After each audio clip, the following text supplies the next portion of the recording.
गया, अनार हो गया, आंवला हो गया, नींबू हो गया, ये सब हमें जो मेजर करा वो तो आपको एक एक क्वेश्चन अच्छे से याद होना चाहिए। बेर हो गया जैसे, ये सब क्वेश्चन हमें अच्छे से याद रखना है।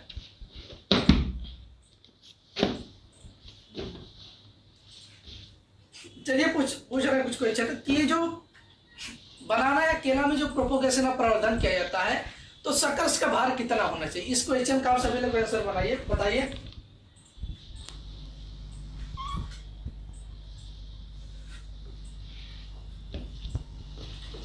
भैया जनता महाविद्यालय अजीत मल का एप्लीकेशन फॉर्म अभी भैया कोई नहीं आया है। जनता महाविद्यालय जैसे बकियोर में है, वहां का जो हम आप सबको बता दे रहे हैं 100 क्वेश्चन वहां पर आते हैं। कितना 100 क्वेश्चन पूछे जाते हैं। लेकिन तो पहले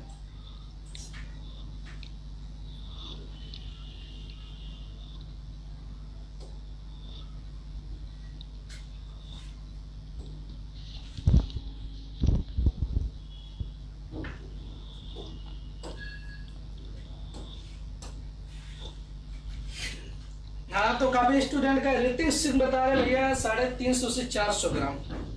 नितेश कुमार बता रहे 25 ग्राम। हमने पूछा कि बनाना या केला में जो प्रोपोगेशन किया जाता है बता रहे 750 ग्राम। आशु शर्मा, बनाना या केला में जो प्रोपोगेशन किया जाता है तो प्रवर्धन के लिए सकर्स का भार कितना होगा, ये हमने क्वेश्चन पूछा है। ये 25 ग्राम कहाँ से होगा, हमें 400 ग्राम होगा। अमित कुमार मौर्य बता रहे 300 से 500 ग्राम। नहीं भैया, 300 से 500 ग्राम नहीं होगा।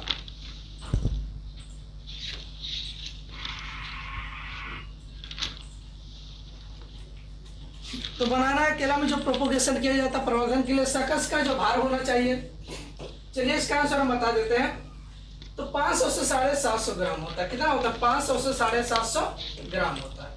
यानी जो सकस होता है, जो हम पुत्ती लगाते हैं, जो छोटा सा पुत्ती रहता है, इसकी जो हम ले जाकर रोपाई करते हैं, इसका भार कितना होना चाहिए, तो 500 से 750 ग्राम होना चाहिए। कितना, 500 से 750 ग्राम होना चाहिए सकर्स का भार, या सकर्स की यानी सकर्स का भार होना चाहिए। अगर भाई पूछ लेता सकर्स की लंबाई, तो सकर्स की लंबाई हमने बताया कितना, 60 से 90 सेंटीमीटर होता है। कितना होता है, 60 से 90 सेंटीमीटर। यानी जो सकर्स की लेंथ होता है, ये लंबाई होता है, वो लंबाई कितना होना चाहिए, तो 60 से 90 सेंटीमीटर होना चाहिए। कितना होना चाहिए, 60 से 90। चलिए एक क्वेश्चन आप सब बताइएगा कि बेर जो है हमारा, बेर में प्रोपोगेशन या प्रवर्धन किस विधि द्वारा किया जाता है। यूपी कैडर का क्वेश्चन आया हुआ है कि बेर में प्रोपोगेशन या प्रवर्धन किस विधि द्वारा किया जाता है, यानी प्रोपोगेशन मेथड ऑफ बेर।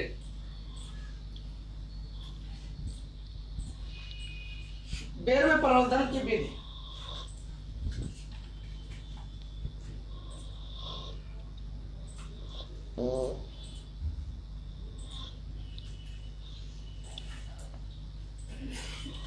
रितेश तिवारी।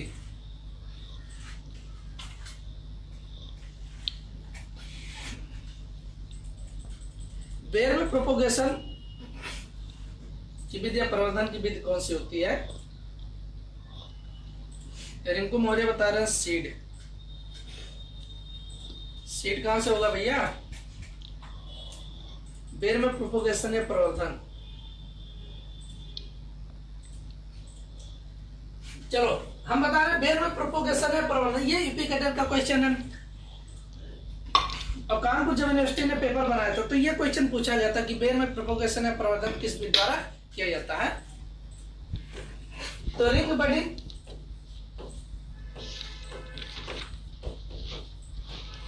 और टी बडिंग द्वारा।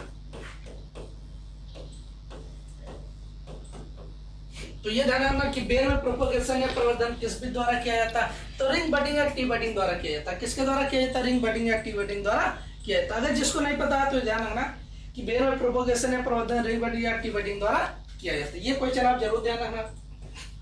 अच्छा एक क्वेश्चन और आप बताइएगा कि बेर में शर्करा की मात्रा कितनी होती है। बेर में शर्करा कितने % चीनी पाया जाता है।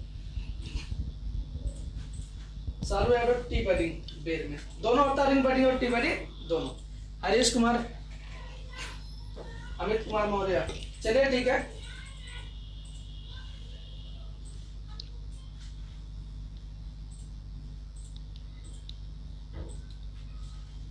कारण सर आप लोग क्रैश कोर्स वाले बच्चों का कमेंट नहीं देखते क्या भैया, आपसे कोई दुश्मनी है क्या? Mangal Yaduvanshi, TD college from Jaunpur. TD college, हमने एक बार टीडी कॉलेज का पेपर दिया था जब हमारा उस साल सीएससी में एडमिशन हुआ था, तो हमने पेपर दिया था टीडी कॉलेज जौनपुर, हम गए भी थे वहाँ का पेपर। तो माइनस मार्किंग उस समय नहीं था, इस वहाँ पर क्या क्वेश्चन पूछे जाते हैं इस समय तो मुझे नहीं पता है, वहाँ हो गया था, लेकिन तो हमारा इस समय यहाँ पर हो गया था। तो हमने टीडी कॉलेज जौनपुर में वैसे काफ़ी फेमस कॉलेज है बीएससी के एग्रीकल्चर स्टूडेंट के लिए। तो हाँ, तो बेर में जो सरकार की मात्रा लगभग काफ़ी स्टूडेंट का सो सही आ रहा, 12 से 18% होता है। कितना होता है? 12 से 18%। ये क्वेश्चन सही है कि बेर में सरकार की मात्रा कितनी होती है, तो 12 से 18% होता है। कितना होता है? 12 से 18% होता है। भैया सभी के कमेंट पढ़े जाते हैं, ऐसा कोई बात नहीं है, ठीक है। बस थोड़ा ऐसी कोई बात नहीं कि क्रैश कोर्स वाले या साल भर वाले, मेरे लिए क्रैश कोर्स ज़्यादा फायदा, क्योंकि वो स्टूडेंट तो अभी नए नए जुड़े होने में ज़्यादा फोकस करना है।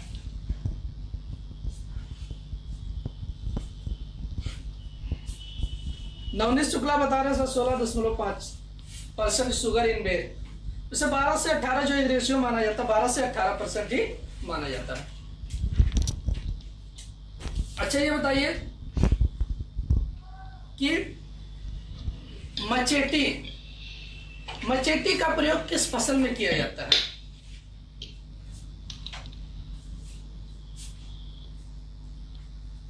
मचेटी का प्रयोग किस फसल में किया जाता है? प्रोपेनल स्टेम F34 या मचेटी? मचेटी का प्रयोग किस फसल में किया जाता है, ये क्वेश्चन पूछा गया है। राइस, सोनू पर बता रहे राइस, हाँ paddy, Goldy Kushwaha paddy, Ravi Bareji paddy, हाँ। यानी मचेटी का प्रयोग जो होता है किसमें किया जाता है? धान में किया जाता है। किसमें? धान में किया जाता है। तो ये भी क्वेश्चन कभी कभी पूछ लेता है कि मचेटी का प्रयोग किस फसल में किया जाता है, तो किस फसल में किया जाता है? धान में किया जाता है। तो ये क्वेश्चन ध्यान रखना। काफी स्टूडेंट कह रहे सर आपका नाम क्या? भैया नाम देखो, पढ़ाई करो, नाम चलो एक बार बता देते, कोई दिक्कत नहीं है, लेकिन तो पढ़ाई अच्छे से करो। देखो मेरा नाम राजेश मौर्य, अब इससे इतना ध्यान, राजेश मौर्य, ठीक है।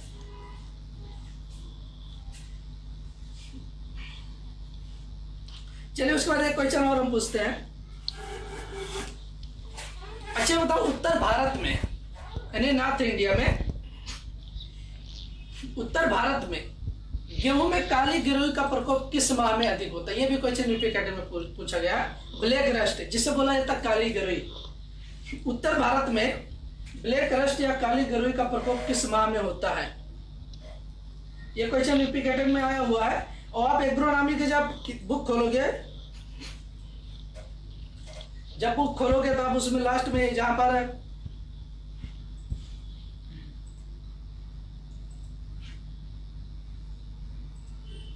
गोपाल पटेल बता रहे मार्च, दिसंबर, आलोक कुशवाहा मार्च, सितंबर। तब देखोगे जब चैप्टर खोलोगे तो उसमें लास्ट में ऑब्जेक्टिव जो क्वेश्चन है गेहूं कल्टीवेशन दिया है, उसमें लास्ट में ये क्वेश्चन जरूर मैच करेगा। हमने देखा है तो उसमें ये क्वेश्चन दिया हुआ है। तो देखो ये क्वेश्चन अब कुछ स्टूडेंट का केवल आंसर सही जा रहा है, कुछ का तो गलत जा रहा है। तो ये ऐसे क्वेश्चन अगर पूछ लेगा, आप किताब नहीं पढ़े हो अगर, तो आपके लिए फिर दिक्कत हो सकती है। और बहुत कम बच्चे होते, ये होता है कि चलो जो कोचिंग वाले पढ़ा रहे हैं वही पढ़ो। नहीं भैया, कोचिंग वाले जो पढ़ा रहे हैं उसको भी पढ़ो, प्लस आपके पास जैसे आपको गेहूं पढ़ाया गया, क्या गेहूं की कल्टीवेशन पढ़ा दिएगा, अब आपको जो कोचिंग में पढ़ाया गया उसको भी अच्छे से तैयार करो। प्लस आपके पास जो बुक है, बुक उठाओ, उसमें देख लो जो one-liner question, objective question chapter के पीछे दिया है, उसके समरी दिया है, और लास्ट में जहां 200-250 क्वेश्चन दिया उसको भी देख लो कि गेहूं से कौन कौन से क्वेश्चन यहाँ पर बने हुए जो मुझे नहीं आ रहा, तो उसको भी साथ में याद करते चलो। ऐसा करोगे तो आपको समझ लो जो पेपर हो तो वो अच्छा जाएगा। तो चलिए एक बार हम बता देते हैं, उत्तर भारत में जो गेहूं में काली गिरोही यानी ब्लैक रस्ट का प्रकोप होता है मार्च में। वैसे फरवरी से मार्च माना जाता है, क्या माना जाता है? फरवरी से मार्च या मार्च सबसे मुख्य जो महीना माना जाता है मार्च होता है। क्या होता है? उत्तर भारत में गेहूं में काली गिरोही का प्रकोप किस माह में होता है? तो मार्च में होता है।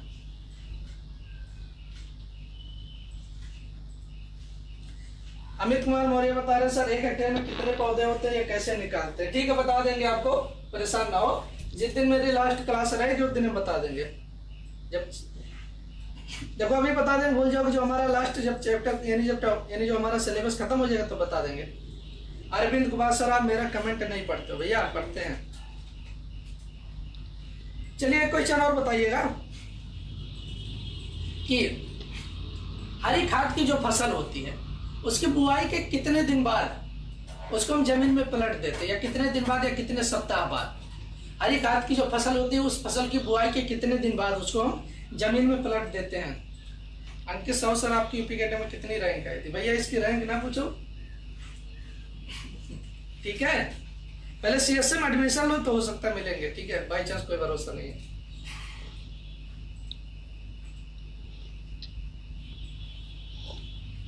तो हमने बताया जो हरी खाद की फसल होती है उसकी बुआई के कितने दिन बाद वो जमीन में पलटा जाता है। पूरा लिखना 6 से 7 बीघ या 7 से 6 बीघ। 1 बीघ बीरू पाल बता रहे सर मेरा कमेंट नहीं पढ़ता हूँ। पूरा लिखा करो भैया। 2s लिख रहे हो भैया। 2s मतलब क्या होगा? 40 दिन। 1 बीघ 4 से 5 बीघ 7 से 8 सप्ताह 1 से 2 मंथ।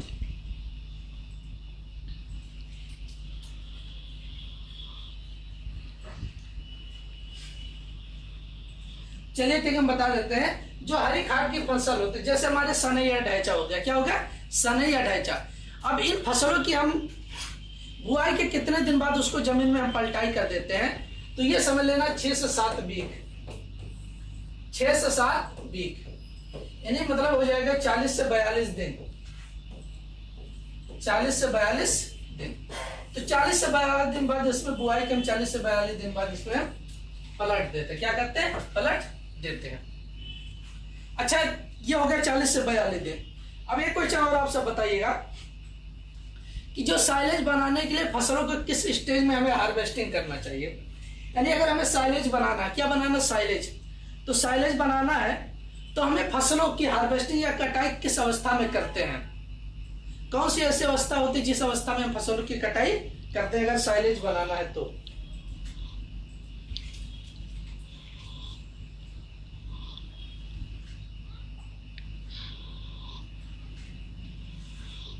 कौन से स्टेज होते हैं जिसमें उसकी कटाई की जाती है?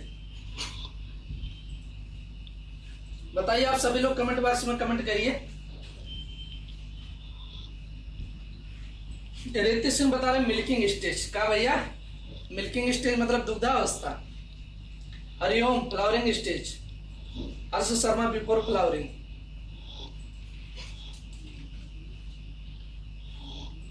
हरिओम इटावा। तो चलिए काफी स्टूडेंट का आंसर सही है, कुछ का जिनको नहीं पता बता दे रहे हैं। इन्हें साइलेज बनाने के लिए जो फसलों को हम हार्वेस्टिंग कटाई करते हैं फ्लावरिंग स्टेज, ये ध्यान रखना। ये क्वेश्चन यूपी कैडर में पूछा गया। क्या हो जाएगा? फ्लावरिंग स्टेज, या जिसे बोला जाता है पुष्पा अवस्था या फूल आने की अवस्था पर। फूल आने की अवस्था पर किस अवस्था पर इसकी हम कटाई करते हैं? फ्लावरिंग स्टेज या फूल आने की अवस्था पर इसकी हम हार्वेस्टिंग या कटाई। तो हमें अगर साइलेज बनाना है तो हमें फ्लावरिंग स्टेज या फूल आने की अवस्था पर हम फसलों की कटाई करते हैं। तो ये क्वेश्चन ध्यान रखना। चलिए हम स्टार्ट करते हैं आज ओलरी कल्चर। क्या स्टार्ट करते हैं? ओलरी कल्चर।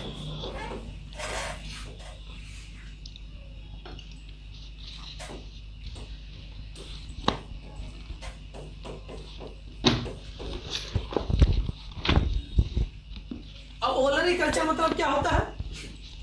ओलरी कल्चर, चलिए हमने आप सबको बताया था पोमोलॉजी, ओलरी कल्चर, फ्लोरिकल्चर। क्या राज कपूर सर मेरा कमेंट नहीं आ रहा भैया, आपका कमेंट आ रहा, परेशान ना होइए।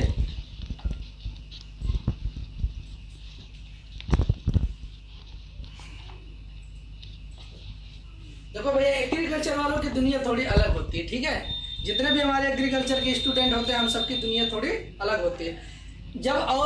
जब अन्य लोग क्या होते हैं सिगरेट के बारे में सोचते हैं, तो एग्रीकल्चर वाले स्टूडेंट जानते हो क्या करते हैं? अफीम की खेती किया करते हैं। यानी जब अन्य लोग सिगरेट के बारे में सोचते हैं सब अन्य लोग, तो एग्रीकल्चर वाले स्टूडेंट क्या होते हैं? अफीम की खेती किया करते हैं। और जो आने लोग भैया रात में बाबू सोना जो भी करते होंगे अपनी लाइफ के बारे में, हमारे एग्रीकल्चर वाले स्टूडेंट क्या करते हैं, यूपी कैडेट की तैयारी क्या करते हैं, ठीक है। तो ये भैया ध्यान रखो, एग्रीकल्चर वाले स्टूडेंट की थोड़ी दुनिया थोड़ी अलग होती है, ठीक है। जब मान लो जब सभी लोग सिगरेट के बारे में सोचते हैं, एग्रीकल्चर स्टूडेंट क्या होते हैं, अफीम की खेती किया करते हैं। अब जब और लोग क्या होता है, रात में बाबू सोना किया करते हैं, तो एग्रीकल्चर वाले स्टूडेंट यूपी कैडेट की तैयारी किया करते हैं। तो बता रहे हैं तो ओलरीकल्चर। अब ओलरीकल्चर मतलब क्या होता है, सब्जियों द स्टडी ऑफ वेजिटेबल, यानी सब्जियों का अध्ययन किया जाता है। किसका? सब्जियों का अध्ययन किया जाता है।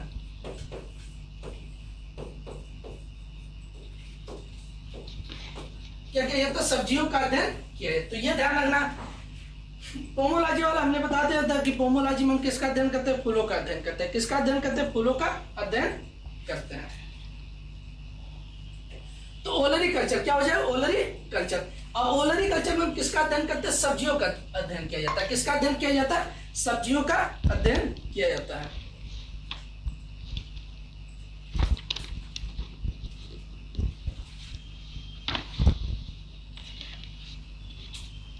भैया अमित बघेल तुम्हें बता देंगे, जब पर्सनल मिलना तब बता देंगे, ठीक है। अब जो बात बोले इसके बारे में जब पर्सनल मिलना तब बता देंगे अच्छे से, ठीक है, समझा देंगे। बाकी अभी पढ़ाई करो, अभी पेपर सर पर है, ठीक है। तो देखो ओलरीकल्चर में द स्टडी ऑफ वेजिटेबल, किसका अध्ययन किया जाता है? सब्जियों का अध्ययन किया जाता है। यहाँ से एक क्वेश्चन बन सकता है, पूछा जा सकता है कि सब्जियों का अध्ययन किसमें किया जाता है, तो ओलरीकल्चर में किया जाता है। या ओलरीकल्चर में किसका अध्ययन किया जाता है? तो सब्जियों का अध्ययन किया जाता है। किसका? सब्जियों का। अगर वही पूछ लेता कि मधुमक्खी पालन, तो मधुमक्खी पालन का अध्ययन हम किसमें करते हैं? किसका? आप सभी लोग आंसर बताइए, क्वेश्चन पूछा गया है।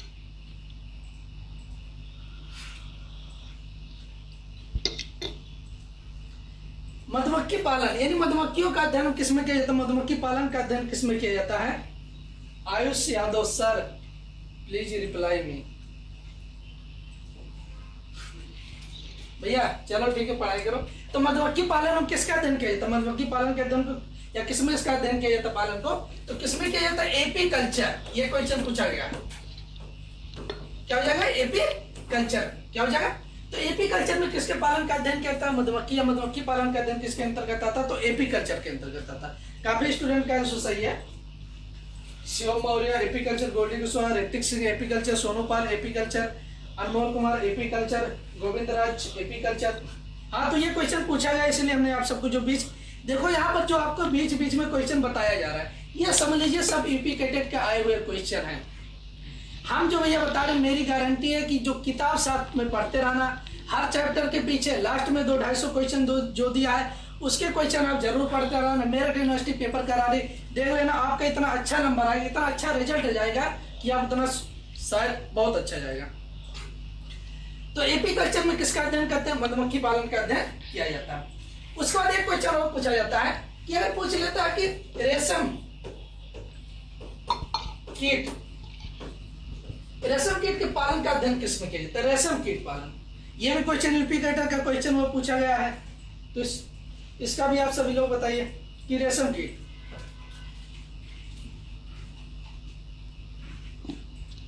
के पालन का अध्ययन किसमें किया जाता है?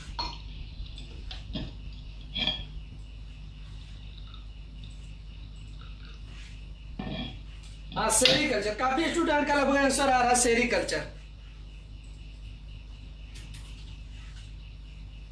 हाँ भैया नरेंद्र बघेल, हाँ भैया आपके कमेंट आ रहे हैं, परेशान ना हो।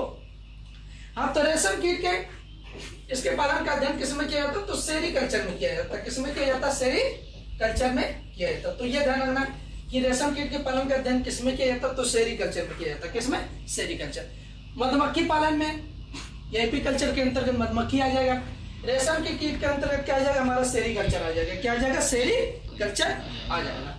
उसका ओलरीकल्चर में किसका अध्ययन किया जाता है? तो सब्जियों का अध्ययन किया जाता है। किसका अध्ययन किया जाता है? सब्जियों का अध्ययन किया जाता है।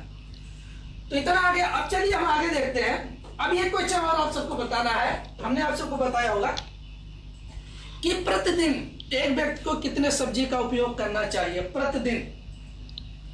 हमने आप सबको जब हार्टिकल्चर स्टार्ट किया था तो हमने आप सबको बताया था कि प्रतिदिन एक व्यक्ति को कितना सब्जी खाना चाहिए। शुभम कुमार, हाँ भैया कमेंट आपके आ रहे हैं कि प्रति व्यक्ति को एक दिन में कितने सब्जी का सेवन करना चाहिए, कितने सब्जी का उपयोग करना चाहिए, कितने ग्राम या कितने किलोग्राम या कितने कुंटल।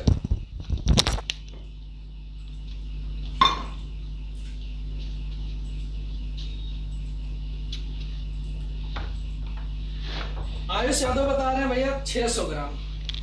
भूल गए सब, वाह।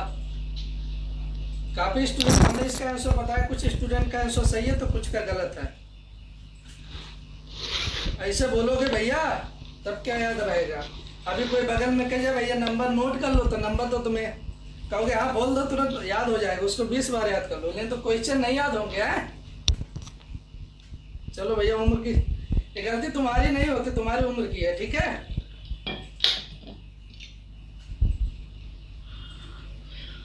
तो किसी 700 ग्राम आ रहा है, किसी 300, कुछ स्टूडेंट का आंसर सही आ रहा है। तो चलिए हम देख लेते हैं। देखो ये जो लागू किया जाता आईसीएमआर के द्वारा,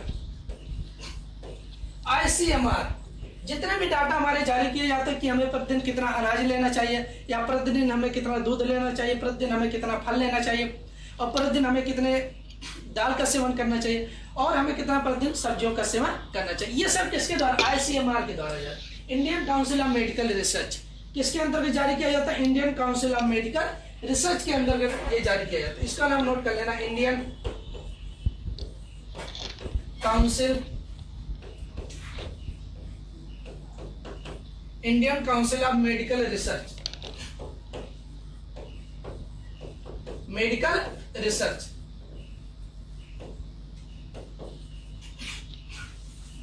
तो ये सब डाटा जारी करता है। इसका पूरा नाम ध्यान, आईसीएमआर का पूरा नाम Indian council of medical research. क्या हो जाए, Indian council of medical research. ये कहां पर स्थित है, तो न्यू दिल्ली में। कहां पर, न्यू दिल्ली में स्थित है। तो ये ध्यान रखना कि आईसीएमआर का अगर पूरा नाम पूछ लेता है तो आईसीएमआर का पूरा नाम हो जाएगा Indian council of medical research. कहां पर स्थित है, तो न्यू दिल्ली में स्थित है। कहां पर स्थित है, न्यू दिल्ली में स्थित है। अब देखो इसी के अनुसार हमें प्रतिदिन कितने सब्जियों का सेवन करना चाहिए, तो 300 ग्राम। ये ध्यान रखना, हमें प्रतिदिन कितने सब्जियों का सेवन करना चाहिए, 300 ग्राम हमें प्रतिदिन सब्जियों का सेवन करना चाहिए। अमित कुमार मौर्य ने बताया 125 ग्राम हरी पत्तीदार सब्जी, 75 ग्राम जड़ वाले, 100 ग्राम अदर रूट वेजिटेबल होना चाहिए। लगभग आपका आंसर सही है, सही है। अमित कुमार मौर्य ने बताया सही है कि कितना। अब देखो 300 ग्राम तो हमें लेना चाहिए। प्रतिदिन हमें कितने सब्जियों का सेवन करना चाहिए, तो एक दिन में हमें 300 ग्राम सब्जियों का सेवन करना चाहिए। कितना खाना चाहिए, 300 ग्राम सब्जियों का सेवन करना चाहिए। आईसीएमआर भैया नहीं है, Indian council of medical research, Lucknow में नहीं भैया, न्यू दिल्ली में। ऋतिक सिंह बता रहे सर लखनऊ, लखनऊ नहीं होगा। अब 300 ग्राम में 100 ग्राम हरी पत्तीदार सब्जी यानी ग्रीन लीफी वेजिटेबल हो जाएगा, ग्रीन लीफी वेजिटेबल, मतलब हरी पत्तीदार सब्जी लेना चाहिए। सॉरी 100 ग्राम नहीं रहेगा, यहाँ पर ध्यान रखना 125 ग्राम रहेगा, 125 ग्राम रहेगा। कितना रहेगा, 125 ग्राम हरी पत्तीदार सब्जी हो जाएगा। 75 ग्राम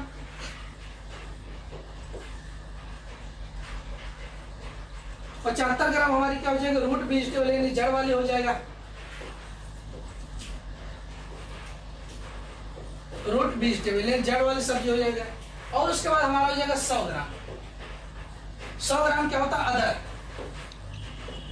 अदर वेजिटेबल। और 100 ग्राम में हम अन्य सब्जियों का सेवन करते हैं। क्या होता है, 100 ग्राम में हम कोई भी सब्जी ले सकते हैं।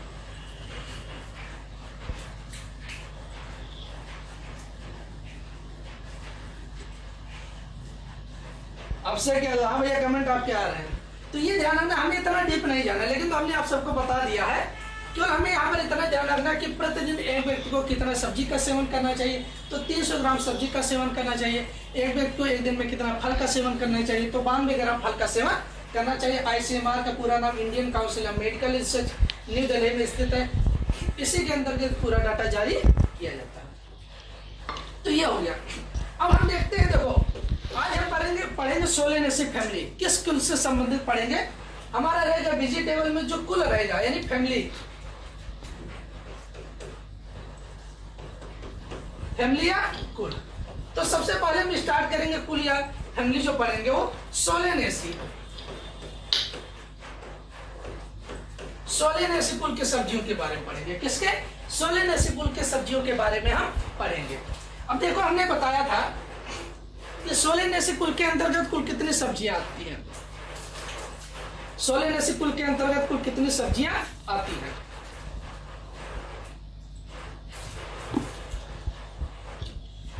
अब सोलेनेसी कुल के अंतर्गत जैसे हमारे कौन कौन से, पहले ध्यान रखना आलू, टमाटर, बैगन, सॉरी क्या हो जाएगा, बैगन, मिर्च, क्या हो जाएगा, मिर्च। और देखोगे अगर वैसे फसल हो देख लो तो तंबाकू भी आ जाएगा, क्या होता है, तंबाकू भी आ जाता है।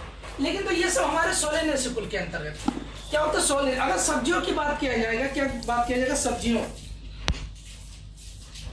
फैमिली वाइज चैप्टर पढ़ाना। हाँ भैया फैमिली वाइज चैप्टर पढ़ाएंगे, परेशान ना हो।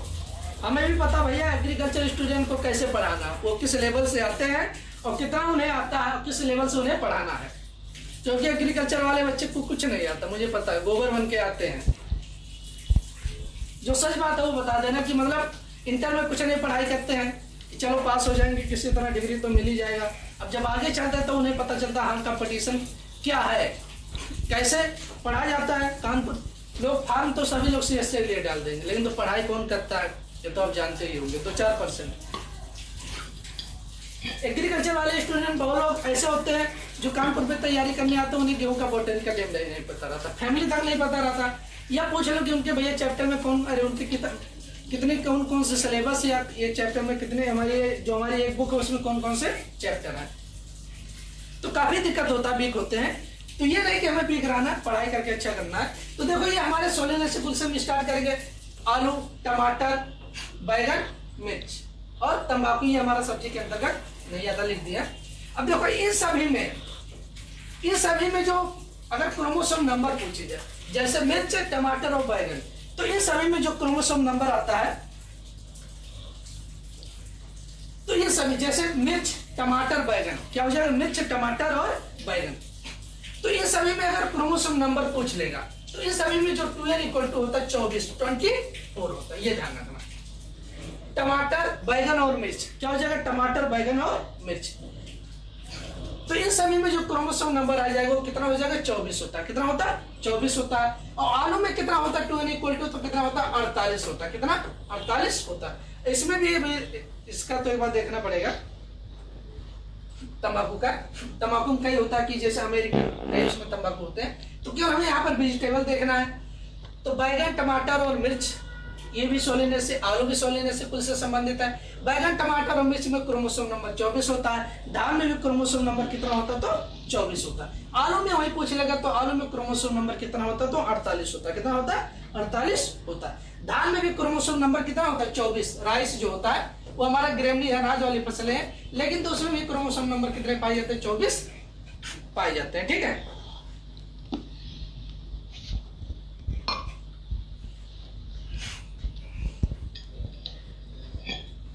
तो चलिए हमारा हो गया। अब हम स्टार्ट करते हैं। हमारा जो आज का क्रॉप रहेगा बैगन, यानी बैगन की खेती के बारे में पढ़ाएंगे, फिर हम क्रॉप को स्टार्ट करते हैं।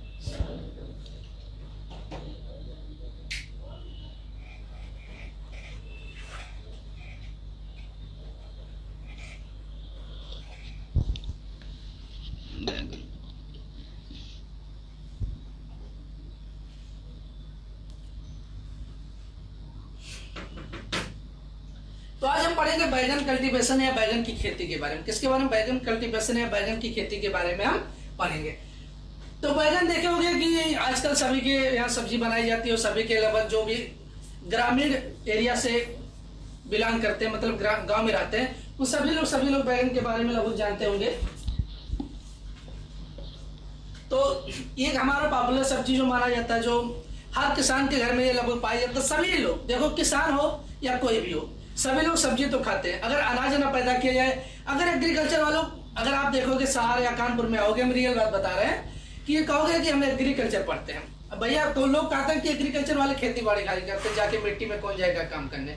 लेकिन तो हम आज आपको रियलिटी बता दें, अगर आज एग्रीकल्चर स्टूडेंट या हमारे फार्मर ना होते तो आज हमारे देश में आप रुपया पैसा कितना भी रख लो, रुपया पैसा लेके आप अपना पेट नहीं भर सकते हो, रुपया पैसा लेके आप कभी नहीं खा सकते हो। लेकिन तो जो अगर आप बता दोगे कि हम एग्रीकल्चर या किसान के लड़के हैं, तो आज भैया उसको है दृष्टि से, मतलब एक नीचे दृष्टि से देखा जाता है। लेकिन तो उन्हें ये पता, उन्हें ये नहीं सोचते हैं कि आज जो हम अनाज खा रहे हैं, जो यहाँ पर अनाज आज हम खा रहे हैं, वो भी एक एग्रीकल्चर स्टूडेंट या एक किसान पैदा करके हमें दे रहा है।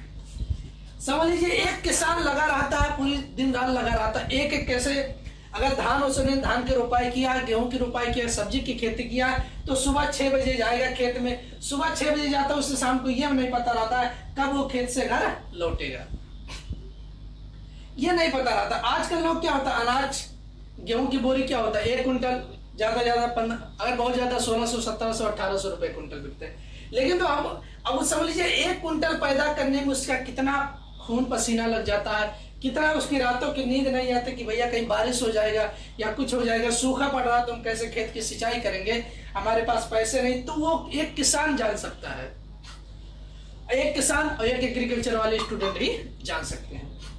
आप बीटेक इंजीनियर डॉक्टर बन जाओ, लेकिन तो अगर आपके पास अनाज नहीं खाने के लिए, तो समझ लीजिए आप पैसे लेके नहीं खा सकते हो, या पैसे लेके कभी आप जीवित नहीं रह सकते हो।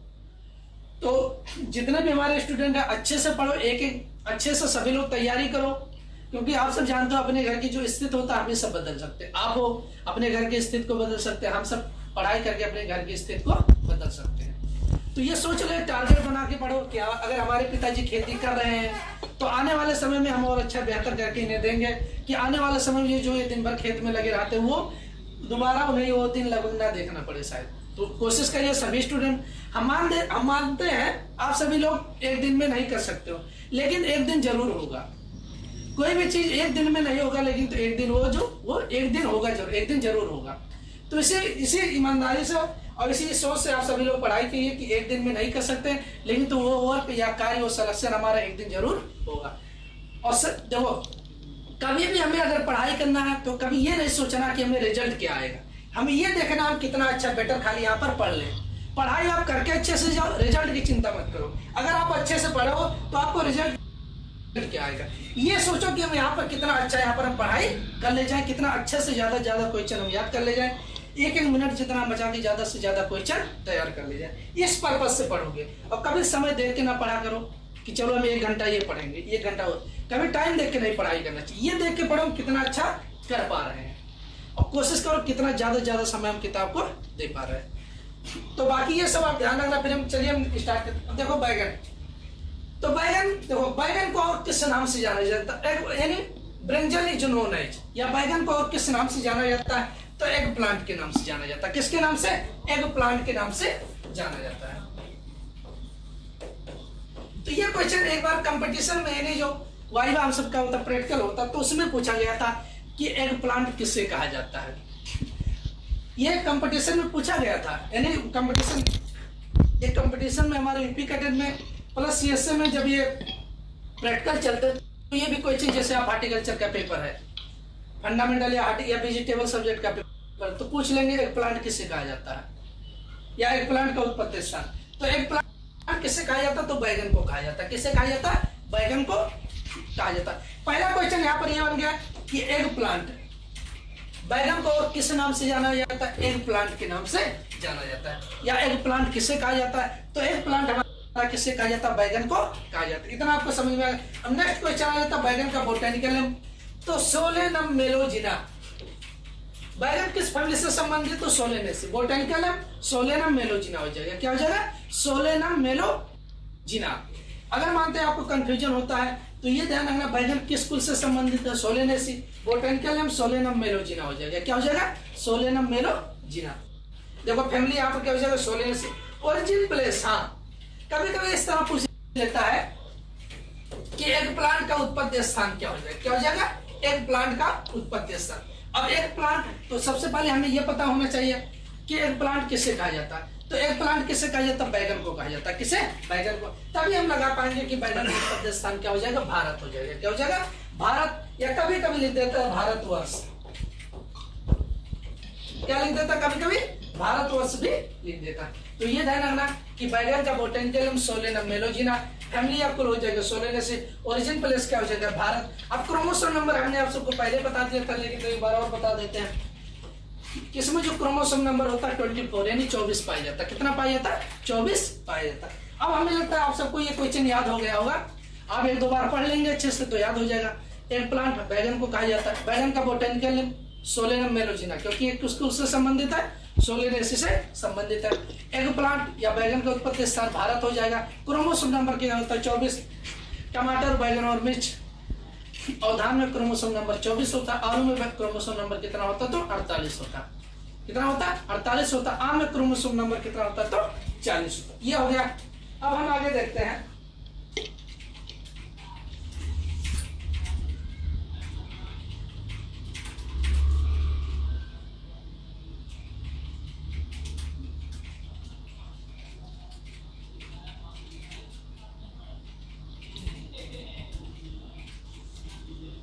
तो चलिए हमने अब देखो आ गया कि बैगन किस विटामिन का अच्छा स्रोत है, यानी बैगन में कौन सा विटामिन अधिक मात्रा में पाया जाता है, या बैगन किस विटामिन का अच्छा स्रोत है, तो विटामिन बी।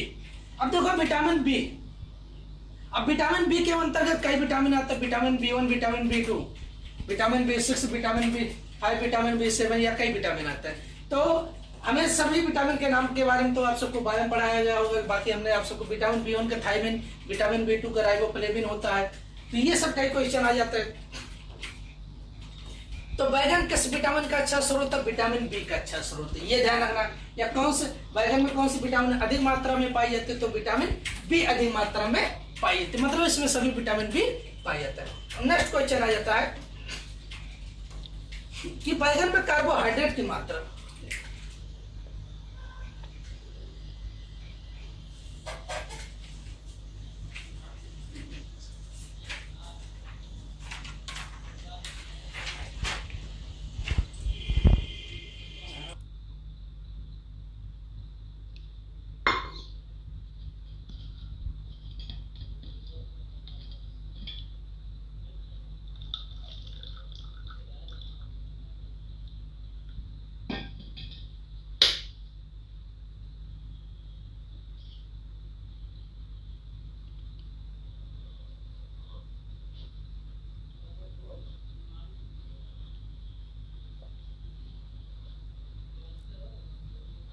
कितने होते हैं, तो 6.4% होता। कितना होता है, 6.4% हो। यहाँ 64 नहीं रहेगा, पॉइंट नहीं लगाया गया था, तो ध्यान रखना कि बैगन में जो कार्बोहाइड्रेट की मात्रा, बैगन में कार्बोहाइड्रेट की मात्रा कितनी पाई जाती है, तो 6.4% पाई जाता है। कितना पाई जाता है, 6.4% पाया जाता है। अब आता है कि बैगन में प्रोटीन की मात्रा, तो बैगन में जो प्रोटीन की मात्रा होती है तो 1.3% यानी 1.3% होता है। कितना होता है, 1.3% होता है।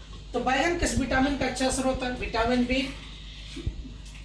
बैगन में कार्बोहाइड्रेट की मात्रा 6.4% पाया जाता है। बैगन में प्रोटीन की मात्रा कितनी पाई जाती है, तो लगभग 1.3% प्रोटीन पाया जाता है। कितना पाया जाता है, 1.3% प्रोटीन पाया जाता है। अब हम आगे देखते हैं नेक्स्ट क्वेश्चन।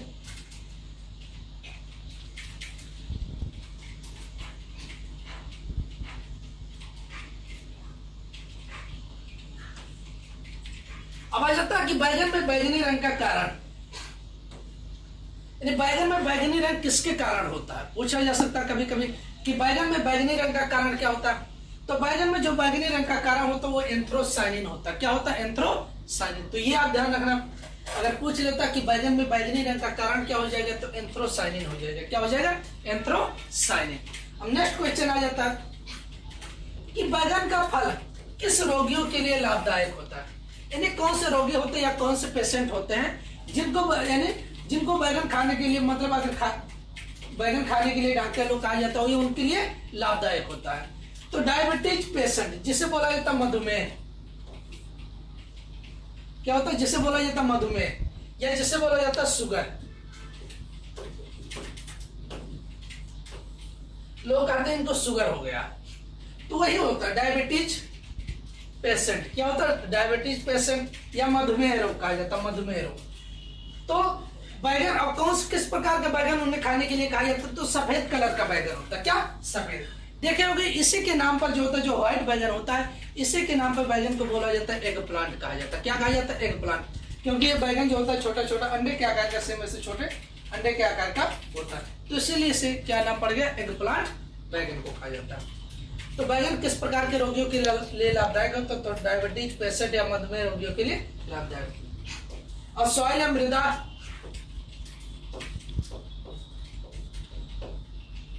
क्या हो जाएगा? सॉइल या मृदा। तो किस प्रकार की मृदा बैगन की खेती के लिए? सैंडी लोम या लोम, यानी बलुई दोमट या दोमट होनी चाहिए।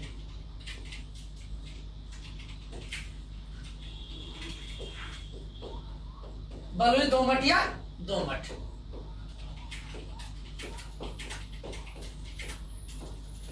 तो किस प्रकार की मृदा इसकी खेती के लिए उपयुक्त मानी जाती है? तो सैंडी लोम या लोम, बलुई दोमट या दोमट भूमि जो होता है बैगन की खेती के लिए उपयुक्त मानी जाती है। पीएच कितना होना चाहिए? 6.5 से 7.5 होना चाहिए। पीएच कितना होना चाहिए? 6.5 से 7.5 होना चाहिए। तो ये क्वेश्चन हमने पहला बताया कि बैगन में बैगनी रंग का कारण एंथ्रोसायनिन। क्या हो जाएगा? एंथ्रोसायनिन। बैगन का फल किस रोगियों के लिए लाभदायक होता है? किस प्रकार के? तो डायबिटीज पेशेंट या मधुमेह रोगियों के लिए ये लाभदायक होता है। जिसको किस प्रकार का बैगन का सेवन करना चाहिए? सफेद बैगन का सेवन करना चाहिए। बैगन की खेती के लिए कौन सी सॉइल या मृदा उपयुक्त मानी जाती है? तो सैंडी लोम या लोम, बलुई दोमट या दोमट भूमि उपयुक्त मानी जाती है। पीएच जो कितना होना चाहिए? तो पीएच कितना होना चाहिए? 6.5 से 7.5 पीएच होना चाहिए। कितना होना चाहिए? 6.5 से 7.5। अब हम आगे देखते हैं नेक्स्ट क्वेश्चन।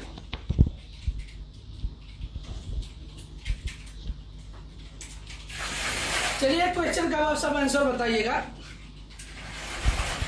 कि अगर पूछ लेता कि सर्रा डिजीज पशुओं में होता किसके द्वारा होता है? ये एनिमल हस्बेंड्री का क्वेश्चन है कि सर्रा जो डिजीज होता है, सर्रा रोग होता है, पशु में होता है और किसके द्वारा होता है? ये क्वेश्चन यूपीएससी में पूछा गया कि सर्रा बीमारी जो होता है पशु में किसके द्वारा होता है।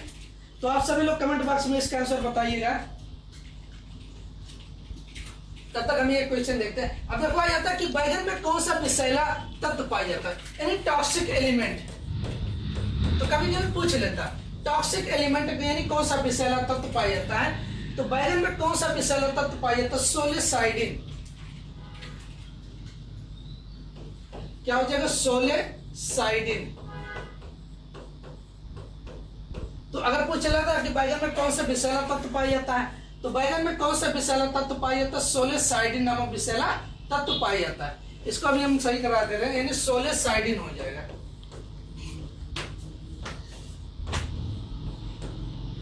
बैगन में कौन सा विषैला तत्व पाया जाता है? सोलेसाइडिन। अगर वही पूछ लेता टमाटर में कौन सा विषैला तत्व पाया जाता है, तो टमाटर में हमारा हो जाएगा टोमेटाइन। टोमेटाइन। तो ये भी ध्यान रखना कि बैगन में कौन सा विषैला तत्व पाया जाता है, तो सोलेसाइडिन हो जाएगा। क्या हो जाएगा? सोलेसाइडिन हो जाएगा। ये देखिए सोलेसाइडिन। और टमाटर में टोमेटाइन। नेक्स्ट क्वेश्चन आ जाता है कि सोलेनेसी फसलों के लिए सबसे हानिकारक बीड या खरपतवार कौन सा होता है? जो सोलेनेसी हमारे कुल की फसलें होती हैं उनका सबसे हानिकारक बीड या खरपतवार कौन सा होता है? तो ओरोबैंकी होता है। क्या होता है? ओरोबैंकी, जिसे बोला जाता है total root parasite. Total root parasite. पूर्ण जड़ परजीवी जिसे बोला जाता है। क्या बोला जाता है? पूर्ण जड़ परजीवी। अब पूर्ण जड़ परजीवी जो होता है टोटल रूट पैरासाइट ओरोबैंकी होता है। क्या होता है? ओरोबैंकी होता है। तो सोलेनेसी फसलों के लिए सबसे हानिकारक खरपतवार हमारा यही हो जाएगा ओरोबैंकी, जिसे बोला। अगर ओरोबैंकी इस तरह भी पूछा जा सकता है कि टोटल निम्न में से कौन सा पूर्ण जड़ परजीवी पौधा है, या कौन सा पूर्ण जड़ परजीवी पौधा या खरपतवार है, तो हमारा कौन सा? ओरोबैंकी हो जाएगा। क्या हो जाएगा? ओरोबैंकी। या ओरोबैंकी किस फसल का सबसे हानिकारक खरपतवार है या किस फैमिली का? तो सोलेनेसी या बैगन की फसल का सबसे हानिकारक खरपतवार है। अब हमारे ये क्वेश्चन आ जाता है कि किस प्रकार के बैगन में सबसे अधिक फूल आते हैं, यानी किस प्रकार। आप देखे होंगे आप सब, जो बैगन होता है लंबे बैगन होते हैं, गोल बैगन होते हैं। क्या होते हैं? लंबे वाले बैगन होते हैं और गोल बैगन होते हैं। तो किस प्रकार के, इसे दो प्रकार के बैगन पाए जाते हैं, लंबे बैगन और गोल बैगन। अब किस प्रकार के बैगन में इसमें अधिक फूल आते हैं? फूल भी अधिक आते हैं और फल भी अधिक आते हैं। तो लंबे वाले बैगन में अधिक फल तथा फूल आते हैं। लगभग कितना परसेंट आते हैं? तो 70 से 80% यानी प्रतिशत इसमें फल तथा फूल आता है। तो ये भी क्वेश्चन ध्यान रखना, किस प्रकार के बैगन में अधिक फल लगते हैं या अधिक फूल आते हैं। तो लंबे वाले बैगन में अधिक फल तथा फूल आते हैं। कितने परसेंट आते हैं? तो लगभग 70 से 80% इसमें फल तथा फूल आते हैं। तो बैगन में कौन सा विषय आता है? तो सोलेसाइडिन, टमाटर में टोमेटाइन। सोलेनेसी फैमिली का सबसे हानिकारक खरपतवार ओरोबैंग, जिसे बोला जाता है टोटल रूट पैरासाइट। उसके बाद किस प्रकार के बैगन में अधिक फूल आते हैं? तो लंबे वाले बैगन में कितना 70 से 80% इसमें फल तथा फूल आते हैं। अब हम आगे देखते हैं नेक्स्ट क्वेश्चन।